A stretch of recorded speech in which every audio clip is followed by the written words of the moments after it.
Dear friends, আসসালামু আলাইকুম। কী অবস্থা, কেমন আছেন? আশা করি আল্লাহর রহমতে অনেক অনেক ভালো আছেন। তো এখন হচ্ছে আসরের নামাজ বাদ।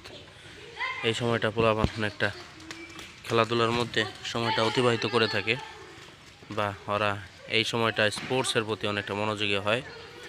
তো আমিও মসজিদ থেকে আসলাম, এসে দেখি ওরা খেলাধুলা করতেছে, তাই ভাবলাম একটু আপনাদের সাথেও শেয়ার করি। ওরা কিন্তু প্রচুর ভালো খেলতে পারে। বলটা কোথায়? এই তো, কেন যেন খালি ঘুরা ঘুরা শুধু আমার কাছে এসে করে।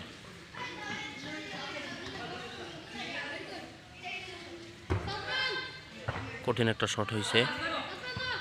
যাক, এখন হয়তো ঘুরতে যাওয়া লাগতে পারে।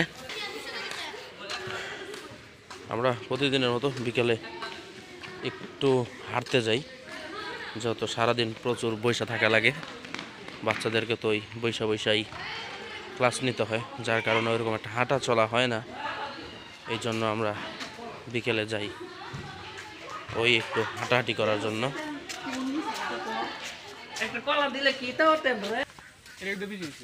এটা হচ্ছে আমাদের হাইওয়ে। যে দাদা চেয়ারে বসে ফিল নিতেছে। দাদু দাদু লিচু দিছে তোমারে? দিছে নি লিচু?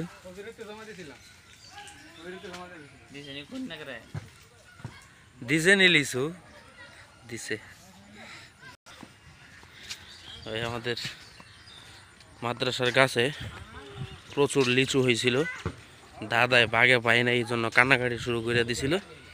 তো এখন হুজুরে দাদার বাগের লিচু দিয়ে দিছে। এই জায়গায় কৃষ্ণচূড়া ফুল দেখেন, ও লেভেলের কৃষ্ণচূড়া ফুল। এই যে এই দুই পাশে এগুলো, আমি যতটুকু জানি এগুলো হচ্ছে ধুতরা গাছ। এই রাস্তার দুই পাশে সারি সারি এরকম অনেক গাছ। এটা আমি যতদূর জানি এটা হচ্ছে ঔষধি গাছ একটা। এই যে আর পাতাগুলা, এবং এই গাছে কিন্তু মারাত্মক একটা ফুলও হয়।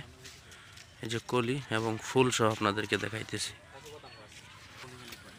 এই যে এটা হচ্ছে মাজার কবরস্থান। এইখানেও বেশ বড়সড় একটা কৃষ্ণচূড়া গাছ আছে।